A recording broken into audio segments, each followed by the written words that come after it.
Muy buenas noches, bienvenidos a Tolerancia Cero acá en CNN Chile.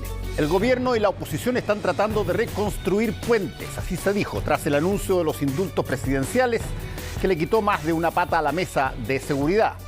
Mientras, los partidos siguen en el casting para presentar a candidatos al nuevo proceso constitucional que se abre ya en febrero próximo. Para hablar del tema invitamos a Diego Ibáñez, presidente de Convergencia Social, y a Diego Chalper, secretario general de Renovación Nacional, dos dirigentes jóvenes. ¿Está en riesgo el futuro de las ISAPRES?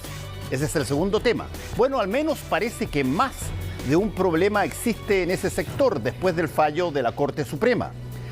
Tema que interesa a muchos chilenos y que vamos a conversar con Gonzalo Greve, presidente de las clínicas del país, que en esta semana levantó varias advertencias sobre el futuro del sector. Parte de inmediato Tolerancia Cero. ¿Cómo estás, Mónica? Muy bien. ¿Qué tal? Muchas gracias por venir. Sebastián, ¿cómo estás? Muy bien, gracias. Partamos, po. Partamos con los indultos, partamos con eso. Partamos con el indulto. Los indultos, sí. Entonces, Tema suavecito. Ya, Yo voy a partir sí. con la constitución, pero ya, dale, de una. Y yo les quiero preguntar el diagnóstico para cada uno del suyo, que me imagino que será diferente, si esta es o no la peor crisis que ha tenido este gobierno. Parte tú, si tú tienes que hablar de nombre del gobierno, yo la tengo clarita y hoy día la academia la dejo más clarita todavía. A ver, yo creo que efectivamente hay un problema, creo que no hay que desconocerlo, nosotros somos muy conscientes de aquello. Ahora bien, el problema de los indultos por naturaleza es conflictivo. Tú estás indultando... Esta es la peor, para entrar en un diagnóstico y para que hablemos del tema primero, si a su juicio es o no la peor crisis que ha tenido hasta ahora el gobierno. Yo creo que sí. Y creo que naturalmente el problema de los indultos es conflictivo. Tú estás indultando a una persona que es condenada por un delito que se cometió, que los tribunales de justicia se pronunciaron. Ahora bien, todo lo que ha hecho el presidente es dentro de su atribución presidencial, que es exclusiva, y uno podría, allí a propósito de la presentación al Tribunal Constitucional, a la Contraloría General, decir que esto está fuera del marco de la legalidad. Pero la verdad es que si es que nos ponemos en ese caso, escuchando al nuevo ministro Cordero, uno genera un terremoto y finalmente termina anulando todo el resto de los indultos hacia atrás, los de Elwin, los de Piñera, los del expresidente Lago. Y me da la impresión de que el mérito es legítimo que haya gente que no esté de acuerdo. Y respecto del mérito en particular... ¿Qué causa la crisis entonces, que es la peor que usted reconocía que es la peor? Y respecto de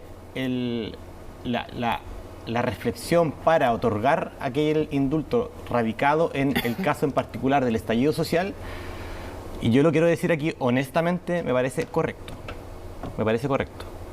Uno puede o no estar de acuerdo con ello. Lo hizo haciendo el presidente Petro en Colombia a propósito de la revuelta que hubo en Colombia. Hoy se está discutiendo también en Perú el tema de los indultos de los presos a propósito de los asesinatos por parte de las fuerzas militares. Y uno puede tener respecto a aquello coincidencias o no, y es lo que estamos viviendo hoy. Pero jamás uno podría, a propósito de esa diferencia de mérito, que es atribución exclusiva del presidente, decir que aquí no se cumplió con el Estado de Derecho, y eso creo que hay que descartarlo. Me parece que nadie ha dicho que el presidente no tenga la atribución de indultar, hasta donde yo he escuchado.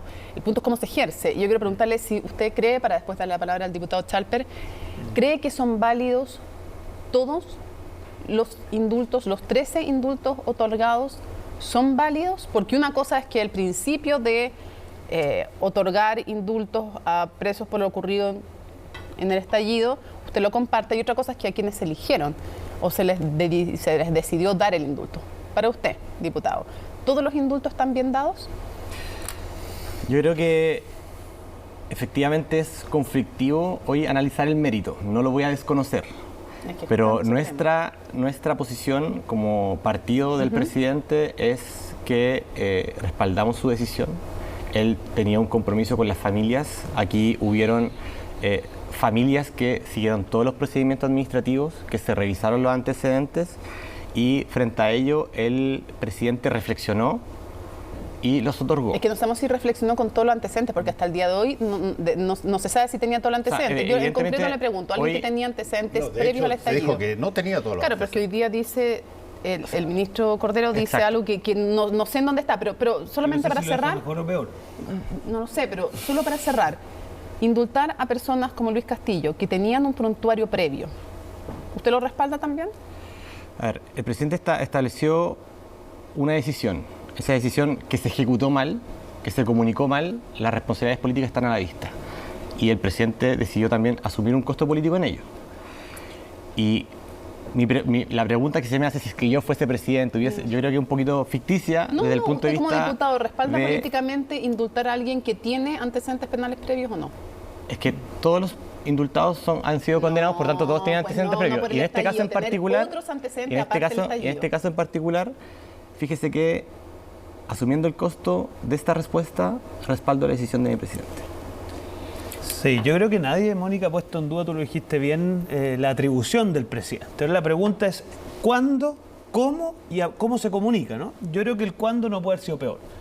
Si usted tiene una ministra cerrando un acuerdo de seguridad, parece ser poco razonable que usted en paralelo anuncie una medida que discutamos todo lo que quieran, pero pro seguridad no es. Entonces, yo creo que una quitada de piso tremenda a la ministra del Interior en un momento decisivo. Respecto a la forma, decretos exentos, no sujeto a toma razón de la Contraloría, sin la fundamentación adecuada, al menos los que hemos conocido, el señor Mateluna de Castillo, incumpliendo la ley 18.050 en su letra C del artículo 4.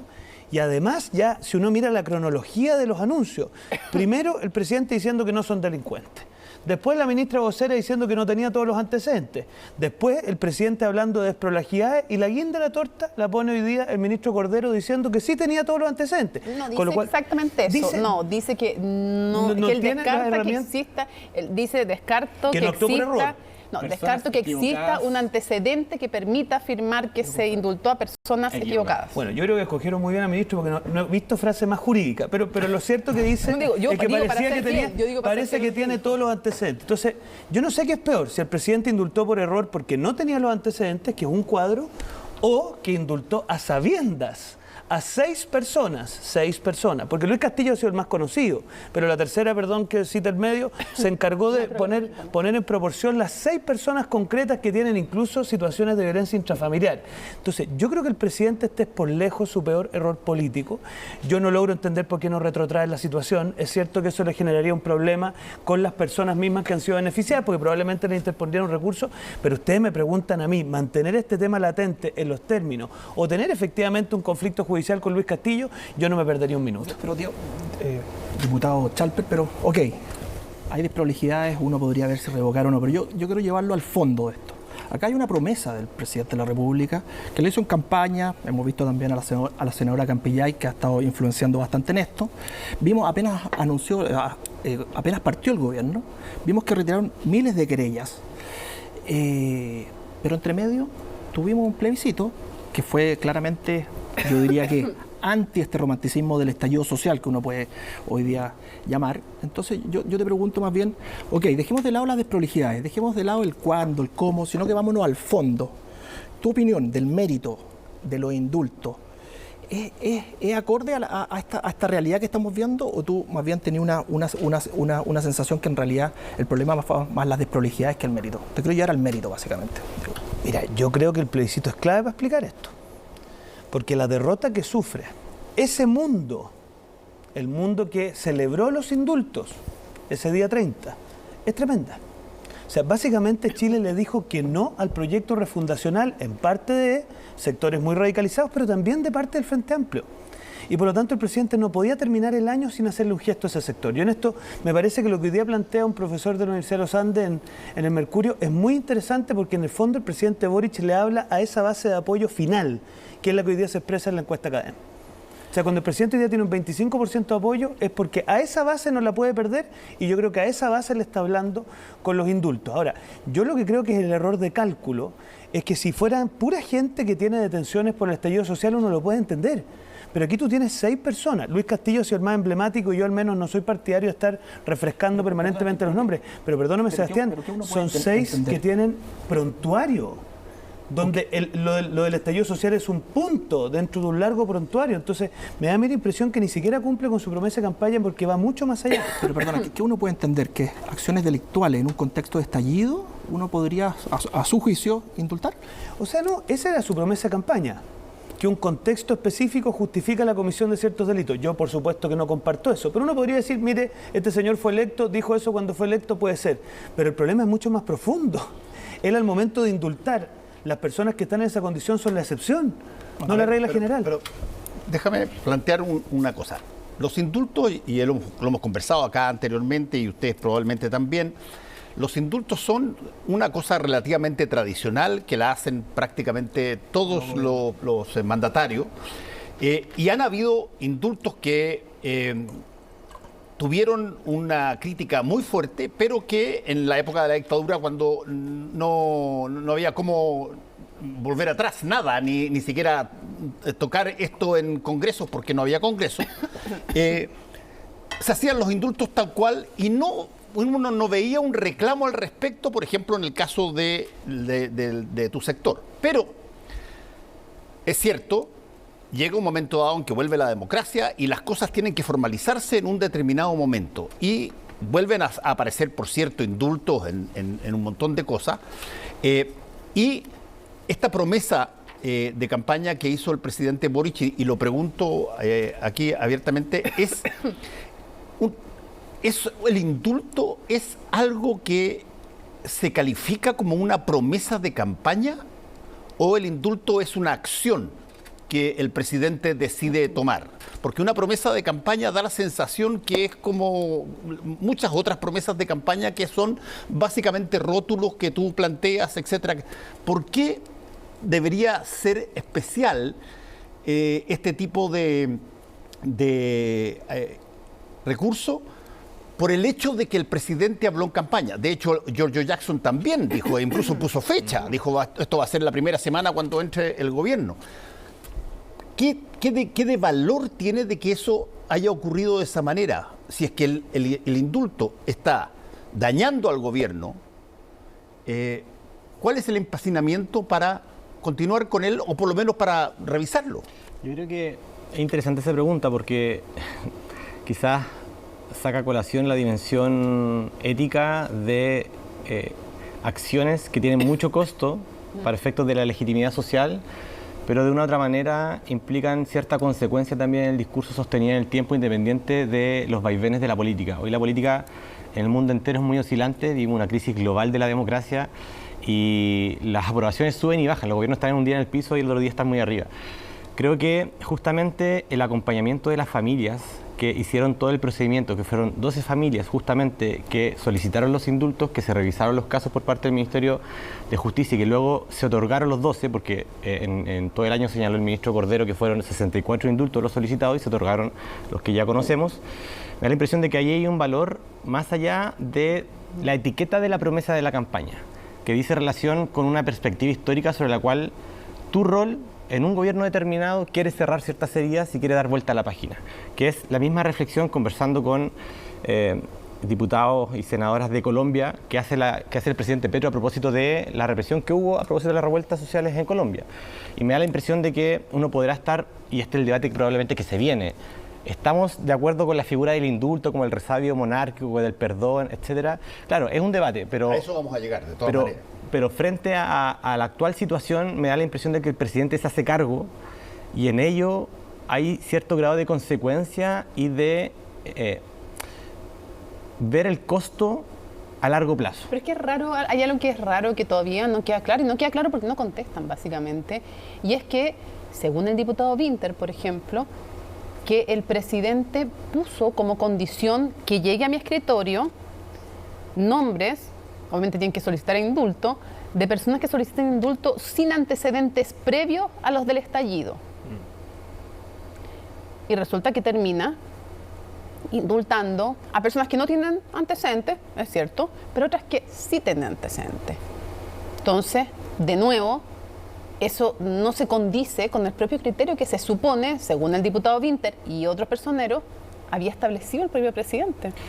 ¿Cómo se puede entender eso? Respecto de los casos en particular... Es que no son la mitad, digamos, no son casos en particular, son la mitad. No, pero me refiero como el detalle de cada... Es que esto no es un detalle, porque esto es grueso, es una definición. Es decir, yo les pedí a mis colaboradores que me traigan este tipo de persona, podría también no haber pedido nada, pero no sé dónde... O sea, me imagino que lo ha conversado el diputado Winter para decirlo. Pedí esto como cancha, así de clara, y me trajeron otra cosa. Entonces, o no le importó después, o lo que uno tiende a pensar es que no sabía. Pues. Yo, con la información que dispongo, que es la misma que dispone este panel... No, difícil porque usted es bien cercano al presidente. No es la venga con misma eso. con la que Sobre cualquiera de estos dos elija porque no le son creo. los dos. No le creo. Y creo que hay harta información Creo que maneja harta más que nosotros. que es pública ya. Ya, lo que usted Me da la maneja, impresión de que la convicción del presidente, conociendo al presidente, Ya. es clara, es total. Y no hay personas equivocadas en los indultos, como dijo hoy también el ministro Pero es que, de Justicia. es que una persona se describe según su historia también. Y yo puedo, no sé, el presidente puede decir, quiero indultar a Fernando Paulsen, porque es una persona que solo, yo creo, Fernando Paulsen es una persona que solo cometió delito en el estallido. Bueno, sí, de hecho, en dictadura, pero pongamos que fue un joven en el estallido. Yo quiero indultar a Fernando Paulsen porque creo que él es un joven en el estallido que solo cometió ahí delitos. Ese es el Fernando Paulsen que yo quiero indultar, no un Fernando Paulsen que tiene como 6 condenas previas. Bueno, y Entonces, de nuevo, ¿sabía o no sabía el presidente los antecedentes previos, diputados? Y eso es lo que le estamos preguntando a usted y a toda la gente. Según lo que manifestó el ministro de Justicia, no hay personas indultadas equivocadas. ¿Eso quiere decir Por que tanto, sabía? La desprolijidad a las que se refiere el presidente dice en relación con la ejecución, con la comunicación y con la dimensión política y no jurídica del asunto. Sea más directo. Ahora no me patee al córner. Súper directa la pregunta. ¿Usted entiende que el presidente conocía los antecedentes previos penales al estallido de estas personas? ¿Sí o no? Yo dispongo de la información que ustedes disponen y me da la impresión de que el presidente indultó a las personas con convicción. Y en ello creo que el propio ministro ha dado la respuesta de que no hay equivocación en aquello. No está aclarando. O sea, yo encuentro que eso es más complejo todavía, porque lo que se está sosteniendo en esa tesis, que era distinta a la que había planteado en su minuto la ministra Vallejo, que no disponía de los antecedentes, es que si se afirma que el presidente Boric indultó sabiendo, yo no voy a dar los nombres, pero son 6 personas que las describe profusamente el diario La Tercera, con violencia intrafamiliar, con hurto, con robo, con intimidación. O sea, no es que hayan robado un Super 8 en un almacén, o sea, es gente que también sería grave por lo demás. Ahora, contestando a tu pregunta, si el problema fuera mi sector, está bien, pero hoy día en la academia el 72% manifiesta su desacuerdo. Y yo creo que esto tiene que ver con una lectura que hace mal hoy día algún sector del gobierno, que es que cree que hay algo así como una mística del estallido, que es que todavía la primera línea goza de algún tipo de apoyo en Chile. Y la verdad es que si les queda alguna duda, el 4 de septiembre se acabó. Una cosa es que ya había un malestar social real del cual hay que hacerse cargo y por eso hemos sacado adelante el acuerdo. Y otra cosa muy distinta es que la gente que cometió delitos en ese contexto, merezca algún tipo de consideración por parte del presidente de la República. Yo creo que ahí hay un error profundo. Y yo no veo en eso una cosa de coherencia, sino que veo más bien una cosa equivocada. Sebastián. Bueno, pero justamente estamos hablando de las prioridades de la ciudadanía y es claramente la última encuesta CEP y la academia también lo reafirma, es la seguridad. Y bueno, ¿y qué ha pasado con la mesa de seguridad? Entiendo que no sabemos si va a continuar, por ahí he escuchado que van a hacer una mesa paralela. ¿Cómo nos vamos a afrontar a esta urgencia que hoy día la ciudadanía está clamando con mucha fuerza y que el sistema político, a mi juicio, no ha logrado resolver de manera eficaz? Esperemos que vuelvan a la mesa de seguridad. Es que, ¿sabes qué pasa? Seguimos buscando la mesa de seguridad. No, a ver, Porque tú comprenderás, pero perdón, déjame argumentar este punto. Usted sabe dónde está la mesa. Imagínense usted, nosotros estamos convocados a una mesa de libertad de prensa. Y en la víspera de cerrar el acuerdo, la contraparte anuncia un comité de censura. Pucha, déjanos dudar que están poco convencidos con la libertad de prensa. A nosotros nos pasa lo mismo, pues. A nosotros nos están invitando a adoptar medidas pro seguridad. Íbamos avanzando en una agenda que, para serte franco, no nos convencía del todo. Y después, si quieres, podemos entrar en detalle.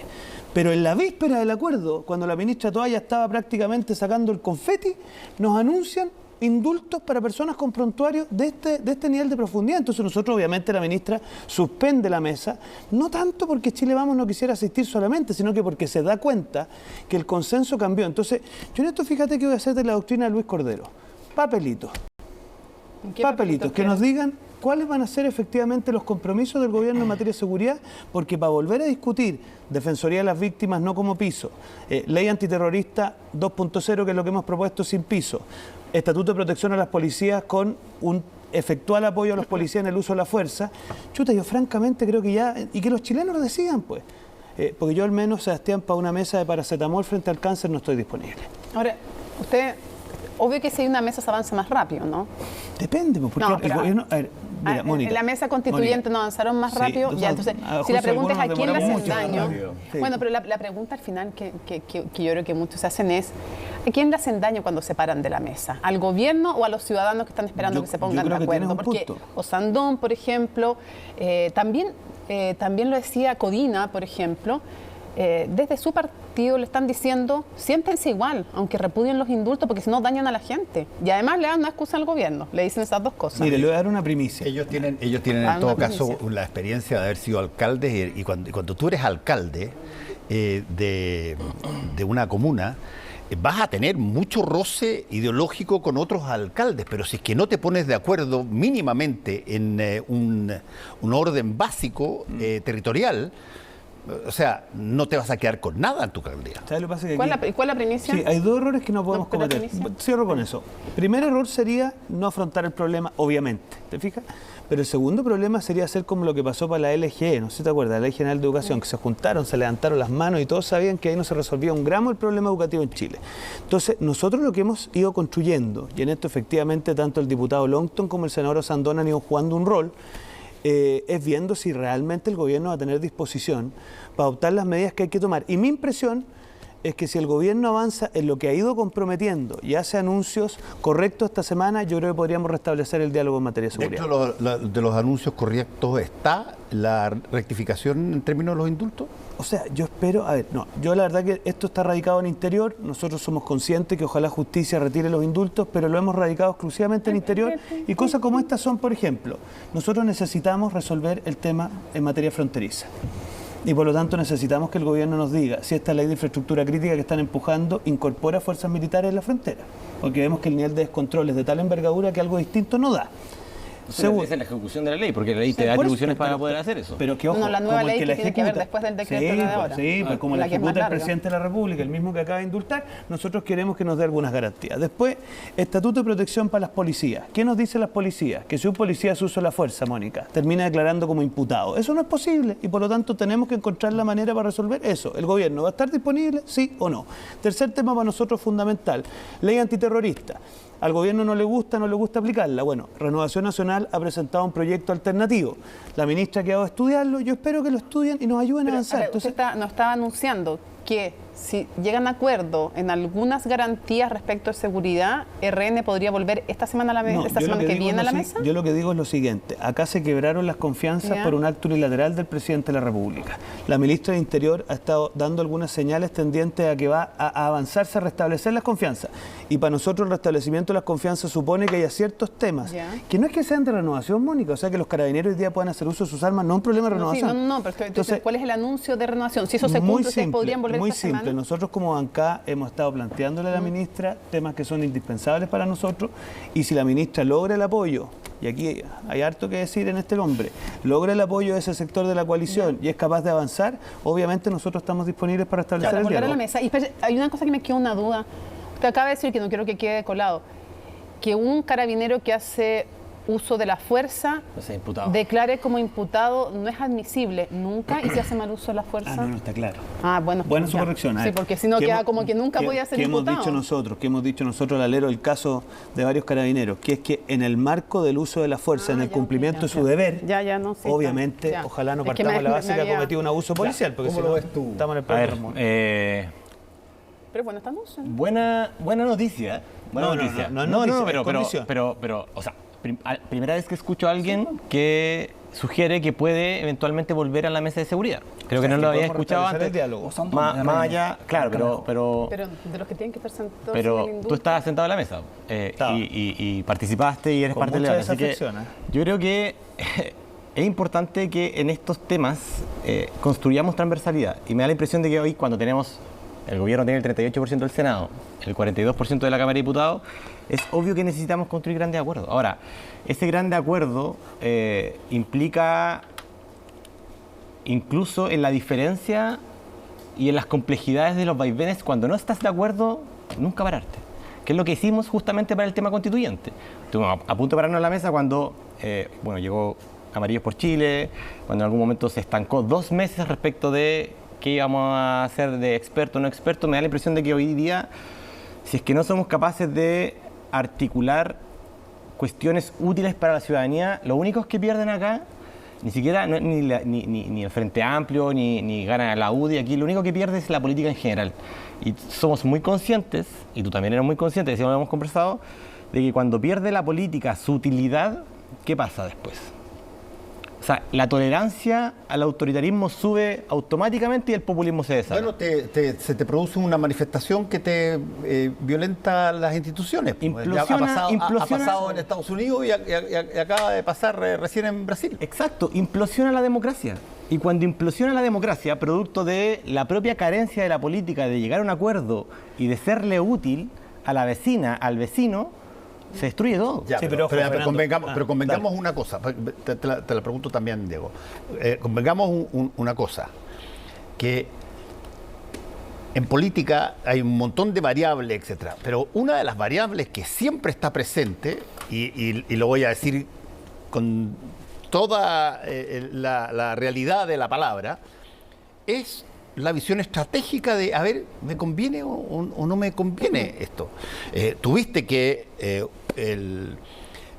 un diputado planteó que debía haber un acto de ayuda en torno a las cosas, a los indultados, porque la gente se iba a indignar tanto que finalmente se iba a responder en contra. ¿Puedo hacer una reflexión O respecto sea, a un momento?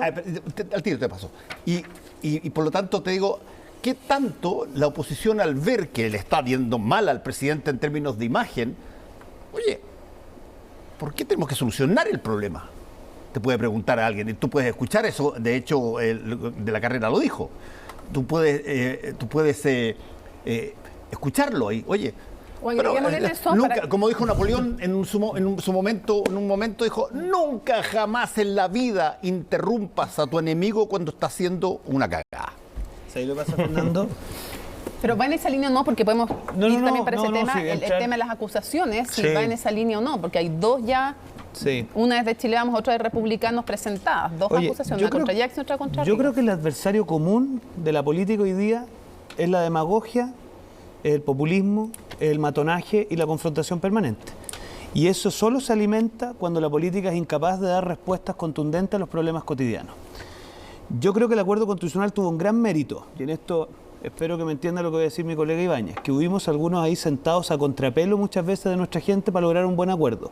Yo lo que le pido a Prueba de Dignidad en materia de seguridad es que haga exactamente lo mismo, que esté dispuesto a dar pasos a contrapelo de su gente. Y hasta aquí, para serle franco, operan más como peaje que como facilitador. Entonces, No estoy de acuerdo. bueno, está bien. Entonces, yo creo que la tarea que tenemos desde la política para efectivamente terminar con esta lógica de permanente confrontación que lamentablemente a ratos tiene Chile, es cómo somos capaces de sentarnos efectivamente, pero lograr acuerdos correctos y adecuados para Eso, Chile. se nos va a acabar el tiempo. por eso Ustedes yo soy tan nombraron el tema exigente, constitucional, en tenemos que, que ir por a eso soy tan eso. exigente, Mónica, en que lo que el gobierno traiga a la mesa sean cosas que realmente den solución, porque para cosas cosméticas nosotros realmente no Diputados, estamos. ¿cómo van con el tema de las listas? ¿Qué porcentaje tienen más o menos de los candidatos? Sí, me parece que es un tema difícil en ambos lados. Para los consejeros son los electos, para quienes están en su casa, una cosa por los que van a tener que llevar a elección y otra cosa son los expertos y además los del comité de admisibilidad. Hay tres cosas que tienen que lograr. ¿En qué porcentaje van? ¿Cómo van? No sé si un porcentaje sea No, digo, para la tener una respuesta, idea. pero Pero... esto se debe votar en ¿Y 2 semanas más en el Congreso. ¿Cuántas listas van a haber? Respecto a su sector, lo que muchos se preguntan es espero que cuántas exista listas. una sola lista Espere, de ¿cuántas cree la que va a alianza de gobierno. Espero y creo que va a haber una lista. ¿En serio? Creo que los argumentos sobre la responsabilidad con el propósito común, siendo un gobierno, teniendo, la verdad, muy pocas diferencias en materia de salud pública, de mejorar las pensiones, de sistema político, de participación de democracia, me da la impresión de que sería un error tremendo, garrafal, dividir las fuerzas. ¿Y si Cuando y si es hoy más- la y si gente fuera te más pide para- unidad y claridad en el propósito común, Y en si el fuera horizonte. el propósito común es tener la mayor cantidad de El propósito de común es tener un consejeros. Estado social y democrático Por de eso, derecho y que para garantice eso- derechos sociales. y Y para para eso eso necesitamos necesitan- fuerza. y necesitan la fuerza consejeros. requiere unidad. Ya. Depende, po. Y si estratégicamente, electoralmente les rinde más, por ejemplo, Yo creo tener que es dos una tesis listas. absolutamente equivocada. Hoy cuando, Digo porque cuando se... la insinuó Ricardo Lagos. Sí, Y la cuando, Natalia cuando, Pequetti cuando se también. sugiere También. que hoy hay un centro político expectante de ciertas fuerzas tradicionales. Yo diría que el centro político hoy es un error analizarlo en el eje cartesiano de derecha-izquierda. Me da la impresión de que el centro político hoy actúa más como una especie de impugnación, de rechazo a izquierdas y derechas, que particularmente a una valoración de lo que fue el centro en los años 90. De una u otra manera, hoy la alta impugnación con voto obligatorio va a ser una cuestión totalmente novedosa que nos va a poner Dos a listas todos no a rinden prueba. más, dice usted. Yo creo que 2 listas no rinden más. Pero dos listas, uno podría pensar en una lista única, pero ahora son 8 partidos, 50 cargos, en el cual hemos visto, por ejemplo, a la presidenta del PPD con una postura bastante clara en que no quiere ir a una lista única. Entonces, yo veo más bien una especie como de deseo, y un deseo bien contrario a lo que uno veía, no sé si recuerdan, hace un año y tanto atrás, en las primarias presidenciales, que fue justamente al revés. Hoy día uno ve a Pro Dignidad solicitando esta lista única, pero hace un tiempo atrás no fue así.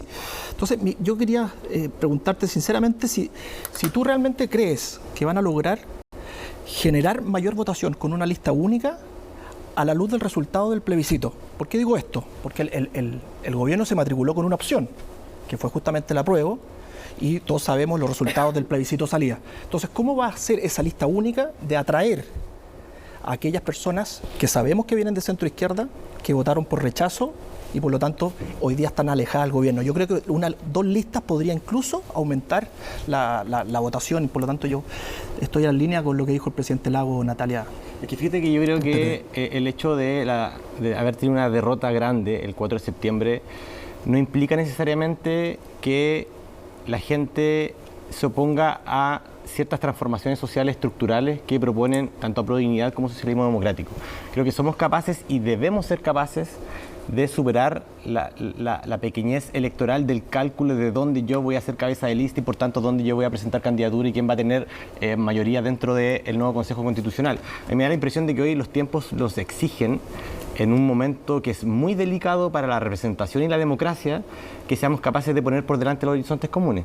Y me da la impresión de que si somos capaces de reflejar certidumbre, de reflejar que el cambio constitucional sigue siendo necesario para lograr un Estado social y democrático de derecho, para darle más poder a la salud pública, a los sistemas mixtos de pensiones, qué sé yo, vamos a ser capaces de tener un buen resultado. Yo no creo que el 62% del rechazo implique necesariamente que hay una impugnación per se a las fuerzas políticas que empujaron una campaña en particular. Y el Partido es reversible, la política es oscilante. ¿El Partido Socialista usted cree que está más cercano a una lista única o en realidad está más cercano a las declaraciones del PPD? A mí me da la impresión de que la vocación histórica del tronco socialista hoy está más cercano a una posición unitaria en función de una coyuntura que es global de crisis de la democracia y que, por cierto, si es que no somos capaces de unirnos, o sea, el futuro no es muy prometedor, la verdad, y lo he conversado con varios socialistas históricos y creo que por ahí va a ir un poco la línea de ellos. O sea, mi opinión es que aquí la pregunta previa es ¿qué es lo que estamos buscando? No estamos buscando un pacto electoral, no estamos buscando una coalición, estamos buscando cómo arribamos a las mejores personas para escribir un marco transversal, porque eso son las constituciones, no son, como pretendió la convención, un programa de gobierno, son un marco transversal. Entonces, al menos lo que estamos defendiendo nosotros desde Renovación es que pensar esto en lista de partidos o en coteos es un error. Si hay unidad de propósito no puede estar con republicanos. Aquí lo que tenemos que buscar son las mejores personas disponibles para escribir, que tengan 2 requisitos para mí fundamentales. Primero, voluntad de diálogo. O sea, si usted quiere torpedear el proceso, evidentemente no está incorporado dentro de este ánimo. ¿Ahí califica republicano? Voy a tiro. Y lo segundo es que usted tenga ciertos contenidos comunes que para mi gusto lo marcan las bases fundamentales. A mí esta semana, permítanme hacer un pequeño derecho a réplica, han dicho algunos videos que yo estoy en contra del derecho a la vida. A mí me parece ridículo porque fui, le consta a Diego, lo que defendió que las bases estuviera el derecho a la vida. Entonces hay ciertos contenidos que para nosotros van a ser importantes. Y como yo no considero que esto sea una lista de partidos, yo por ejemplo me sentiría muy cómodo con un Carlos Frontaura, que es una persona que es de republicano, que forma parte hoy del Consejo del Instituto Nacional de Derechos Humanos, pero que entiendo está en estas 2 sintonías. Una persona que ha podido construir diálogo en el Instituto Nacional de Derechos Humanos y que comparte los valores. Por lo tanto, yo en esto, Mónica, me la voy a jugar porque no cometamos el error de estar en la lógica partidista, sino que busquemos un horizonte amplio y razonable con gente que pueda contribuir a eso. ¿Puede darse una situación como esa? entendiendo la realpolitik de la cosa, ¿cómo se puede dar una cosa? Dijiste, la cosa es que no se vea esto como una acción o un instrumento político. Es una acción y es un instrumento político. Y tú vas a tener a partidos proponiendo sus propios expertos y van a estar peleando por ello y van a contar los votos y van a... ¿De qué otra manera se puede hacer? Ahí está, Fernando, la acción, me parece a mí, uno tiene dos alternativas. O está en la cosa mezquina y pequeña, o tienes generosidad. Y por ejemplo, en los expertos, tú podrías efectivamente estar en la cosa del cuoteo. Yo al menos creo que tenemos que estar con generosidad, y si vamos a poner expertos que son independientes, que no responden necesariamente a un partido en particular, pero que contribuyan, bienvenidos sean. Por eso te preguntaba respecto de la frase, esa que, oye, que siga con los indultos el presidente Boris, que siga nomás con los indultos, que le está yendo pero pésimo las encuestas. Es que ¿sabes lo que pasa? Bueno, estratégicamente a veces eso sucede. Yo creo que él va a seguir independiente de lo que pensemos tú y yo, pero más allá de eso, porque creo que en el error se persevera en esto, pero más allá de eso yo voy a lo de las listas. Mira, nosotros cometeríamos un tremendo error. Mira, a mí me encantaría que cuando la gente vea a los expertos que ha propuesto nuestro sector diga, esto refleja el 4 de septiembre. En su total magnitud, Diputado, ¿te fijas? una Y lo mismo la lista pregunta, con la que vamos a competir. Como expertos o como candidato al Consejo, Parisi y Kast. O sea, yo creo que ellos de antemano no van a querer participar como porque candidato, van a... como expertos de Chile Vamos, eso le estoy preguntando, O sea, si usted dependiera. Yo creo que hay que tratar de evitar nombres que generen, por decirlo así, controversia. Y lo mismo sucede con algunos nombres de Renovación Nacional, que probablemente harían una tremenda contribución, pero que generarían controversia. Nosotros necesitamos... ¿Cómo cuáles? A ver, yo estoy pensando en algunos dirigentes históricos de mi partido, que posiblemente serían un tremendo aporte, pero que ellos mismos te dicen, mira, yo prefiero no participar de esto porque sé que mi nombre generaría polémica. Ya, ¿Te o sea, fijas? son dos nombres que yo le doy y a usted le parece que no son adecuados porque generarían polémica. O sea, yo creo que hay que buscar nombres de gente que tenga voluntad de diálogo, que, mira, agrego un tercer requisito a la luz de su pregunta, que no generen turbulencias innecesarias en un proceso que yo me la he jugado por eso y Diego le consta, que sea sobrio, que sea austero, que ojalá no sea especialmente polémico, y lo tercero, que defiendan ciertas bases. Ya. Y yo creo que tenemos gente de sobra para Pero eso. usted descartaría estos por dos lo nombres. tanto, por lo tanto, yo no creo que haya que poner el énfasis en situaciones que puedan generar turbulencia. Ahora, es bien complejo lo que estás diciendo. Además, esos dos se van a arrestar porque son incompatibles con la presidencial. Sí, ya, está bien, pero es bien complejo lo que estás, Salvo que lo que usted estás tenga una diciendo, noticia porque muy- de alguna manera alguien puede entender de que tú estás limitando el libre acceso de las personas que tienen idoneidad para enfrentarlo solamente por el hecho de que tienen personalidades determinadas. Y si es que son elegidos, ¿por qué no habrían de Mira, ser? te lo digo al revés. Ellos mismos nos dicen, ¿sabes qué? Yo en esto prefiero no generarle un problema a este espíritu, que tiene que ser un espíritu de contribución y no de polémica. Mira, Chile, yo no sé si la gente está en su casa, está de acuerdo conmigo, está cansado de las polémicas.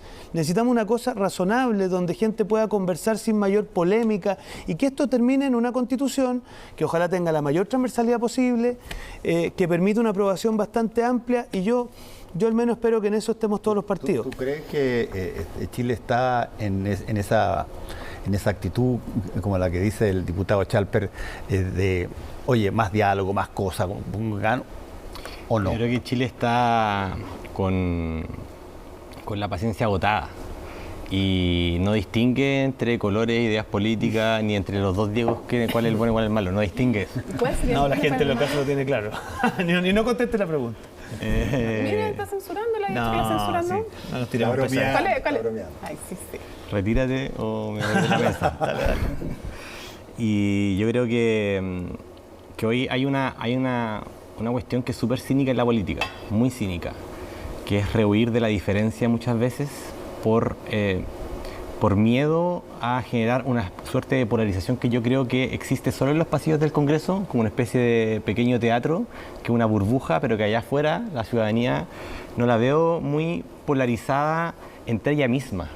Hay una ciudadanía y una sociedad que está polarizada con la política, con la no resolución de los problemas.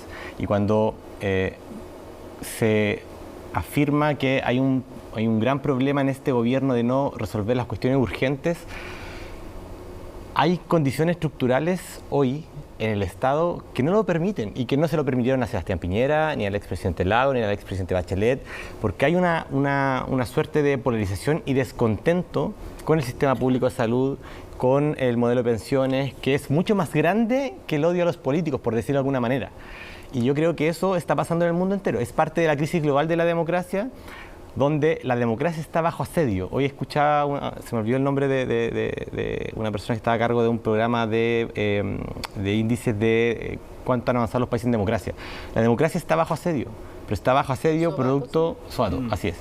Está bajo asedio no producto de las peleas del teatro burbujeante de los políticos. Está bajo asedio porque las condiciones estructurales para ejercer la democracia hoy no dan. Y te pongo 3 ejemplos, simplemente 3 ejemplos. Hoy las horas médico, me dais 30 segundos, las horas médico están en un 46% destinadas al sistema público y un 57% destinado al sistema privado. En el sistema público se atienden 15 millones, en el sistema privado 3 millones. Para nosotros lograr el objetivo de las 260.000 viviendas entregadas, necesitamos generar proyectos. Hoy el Estado le paga 900 lucas a un arquitecto con 10 años de experiencia y que tienes, por ejemplo, en mi zona, en el Belloto, tienes a una persona encargada de la DGA de dar hoy permisos a 31.000 viviendas que se quieren construir. Es imposible. En el transporte, un problema brutal en zonas rurales, aquí el diputado de zona rural, cuando tú no tienes plata para subsidiar el transporte en las zonas rurales, se rompe la legitimidad, entonces da lo mismo por quién yo vote el día de mañana. Y esa es la verdadera polarización entre la ciudadanía y la estructura política. Y eso es lo que tenemos que resolver de fondo y que no se resuelve ni con levantarse de la mesa, ni que se resuelve con peleas mezquinas a propósito de las cuestiones del comité electoral respecto a lo constituyente. Muy breve, mira, hay un panelista de este programa que se llama Daniel Mansuy, que tiene un libro que se llama Nos fuimos quedando en silencio. Cuando los sectores moderados no son capaces de ponerle quilla a los sectores extremos, todos esos problemas que tú planteas no se resuelven precisamente porque los países se transforman en un conflicto permanente entre los extremos. Entonces, si los sectores moderados no tenemos la capacidad de proponer soluciones reales, pero al mismo tiempo enfrentar a aquellos sectores extremos que quieren mantenernos en la polarización, yo te digo, el país no tiene retorno. Y yo creo que en eso, ojo, hay un problema efectivamente de ensimismarse en la política, pero también hay un problema que creo que tu sector ha tenido en no dimensionar la importancia de la gestión pública, que significa gestionar problemas prácticos concretos. Y creo que en eso hay una deuda pendiente de parte de ustedes. Justamente en esa dirección, pero los quiero llevar más bien a la acusación constitucional. Sabemos que hay 2 acusaciones constitucionales en curso, una al ministro Giorgio Jackson, y justamente los puntos que se evalúa justamente en ese libro es falta de gestión del Estado. Entonces ahí uno se hace la pregunta, bueno, si tenemos ciertos problemas de gestión que se van a estudiar, como por ejemplo en la CONADI, por falta de ejecución, que es el punto número 1, entonces, pero el Ejecutivo también tiene maniobra, o no, o por lo menos eso es lo que le estaría dando sustento a la acusación. ¿Hay algún mea culpa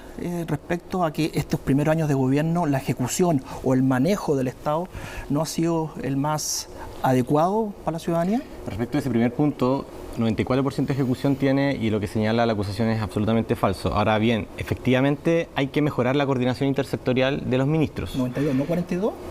No, 94 si no me equivoco. La acusación dice 42. Y creo que cuando vemos la envergadura del problema, que no se resuelve solo con buena gestión, yo sé que la gestión es fundamental cuando tienes falta de recursos, pero también se soluciona con cuestiones estructurales, con la reforma tributaria. Cuando rechazas una reforma tributaria, cuando tú no tienes plata para darle ese subsidio al transporte rural, cuando no tienes plata para pagarle más a un arquitecto que tiene que diseñar un proyecto de vivienda, cuando no tienes plata para fortalecer FONASA. FONASA hoy tiene 1.200 funcionarios para atender a 15 millones de personas. Las ISAPRES tienen 12.000 funcionarios para atender a 3 millones de personas. Hay una brecha que es brutal y eso requiere las funciones de la ISAPRES son diferentes a las funciones de FONASA. Tú requieres fortalecer lo público. Y aquí no significa la locura de la estatización y de que vamos a terminar con la provisión mixta ni nada por el estilo. ¿Viste? Tú no avanzas el 4 de septiembre. De hecho, yo tengo que confesar, mira, me pregunta si hay un mea culpa de ejecución, problemas de ejecución que hay. Por ejemplo, ¿qué han hecho para la pandemia al gobierno, digo yo, en educación? Que poco hemos tenemos visto. La peor vacunación desde el inicio de la pandemia. Sí, yo creo que hay temas que mejorar, por cierto, hay temas que mejorar. Ahora, no todo es estructural. Ahora bien, claro, no todo es estructural. Tú tienes que ir avanzando con lo que tienes. Hoy día estamos, yo creo que el primer año de nuestro presidente Boric ha sido una especie de contención de crisis a propósito de los problemas de la inflación, a propósito de los problemas de la crisis migratoria, a propósito del problema de la seguridad y también arrastrar una crisis de legitimidad que intentamos como un elemento más solucionarlo mediante un cambio constitucional, porque yo no creo que una nueva constitución va a resolver los problemas absolutos. Yo creo que hay que ser muy honesto en eso. Pero creo que no quiero perder de vista, a propósito de la crisis política que vivimos, las carencias estructurales para enfrentar esa crisis, que le van a tocar incluso a un próximo gobierno que venga, que puede ser de derecha. Y Chile Vamos está con la acusación de Jackson, ¿no? Disculpa, y por eso... Es que está aprovechando no sí, es que por eso después... Yo estoy escuchando con atención lo estructural, lo que pasa es que lo estructural requiere también gestión diaria. Después por eso la ciudadanía dice que me da lo mismo que venga un dictador autoritario a prometerme el cielo, mar y tierra a una democracia donde yo elija al representante. Y eso es lo que estamos incubando cuando no resolvemos los problemas estructurales y cuando, por ejemplo, ponemos en cuestión una reforma tributaria que solamente tratar de acercarnos al promedio de los países desarrollados. Oye, mi impresión es que más que temas estructurales tenemos un problema de gestión. Ya, pero respecto a la Constitución 10 segundos, tenemos la peor vacunación desde el inicio de la pandemia. Tenemos un mal manejo de la deserción escolar, es un problema del ministro de Educación, no es un problema de reformas estructurales. Tenemos un problema real de listas de espera y hasta aquí la ministra de Salud no ha sido capaz de plantearnos un plan que nos permita... Gestionamos bien el tiempo, entonces necesito que me contesten la pregunta, por favor. Mire, concretito, yo de los 4 capítulos de la acusación al ministro Jackson, a mí la que más me complican son el capítulo 3 y 4. Perdón, eso quiere, cuando defina que me complica, sí, que estoy de acuerdo que no estoy de acuerdo. No, que me complican porque creo que tienen... A ver, yo creo que el capítulo primero, hay que ser súper justo en esto, me parece que no es sustantivo. El de gestión. El de gestión específica de compra de terrenos, porque se habla de 2 terrenos y la ejecución presupuestaria, es cierto lo que dice el diputado Gaña. Me parece que es un capítulo que no se sostiene. Pero el capítulo 3 y 4, que es el que habla... se sostiene. Voy a hablar del 2. Y el capítulo 3 y 4, que es el de la falta de ejecución, en principio, del servicio de protección especializada de la niñez y las oficinas locales de la niñez, ahí me parece que hay un problema. Porque efectivamente una de las causales de acusación a un ministro es no dar ejecución a una ley, al no poner en movimiento esos organismos. Me parece es que al final los ministros no responden solamente por su gestión individual, sino que por la gestión continuada del ministerio. En el caso, en el caso de las acusaciones constitucionales son titulares personales. Cierto, pero me parece distinto de cuando uno hace la evaluación política del Estado. Es cierto, pero él desde septiembre a la fecha es poco o nada lo que ha hecho. Y la verdad es que antes no era parte de la NASA, sino que era un ministro bastante influyente dentro del gobierno, y me parece que el gobierno en general, en esta ley en particular, no han dado los avances. Y respecto a las declaraciones de la Seremi, también me parecen complicadas, pero para serle franco, no he podido leer el detalle de esas declaraciones.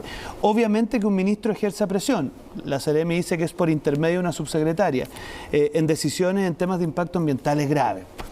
Es grave. Ella dice que no sabe si él fue o no. Por eso, eso es lo que a mí me gustaría dilucidar. Entonces raya para la suma, ¿todavía no está convencido ese apoyo? ¿No esa acusación? Yo le diría lo siguiente, yo le diría que como bancada de Renovación Nacional estamos expectantes de lo que nos tenga que informar Bernardo Berger, que es nuestro hombre ahí, pero a mí por lo menos el capítulo 3 y 4 me parecen bastante sustantivos. Ya. Tú, para terminar, porque justamente sobre lo mismo, ¿cómo ven estas 2 acusaciones constitucionales que se vienen encima? Yo voy a ser un poco contrario a mi sector. Yo creo que están en todo el derecho de presentar acusaciones constitucionales. Una facultad que le da a la Constitución, que implica un mérito jurídico, que a mi juicio personal me dediqué a estudiar la acusación particular del ministro Giorgio, estuve en la presentación también en la comisión, me parece que no tiene ningún asidero, creo que se le imputan cuestiones que no son de su propia autoría, por decirlo de alguna manera. Las coordinaciones respecto de la ex Seremi no fueron mandatos para que ella votara de una u otra manera. Ahora, eso lo vamos a escuchar, yo creo, en la defensa, hay que esperar aquello, pero creo que tienen todo el derecho de presentar las acusaciones. Yo creo que no tienen un debate jurídico. Todas las que quieran, presenten todas las que quieran. De hecho, entiendo que están buscando... Disculpa, entiendo que están ahora buscando firmas también para el presidente Boric.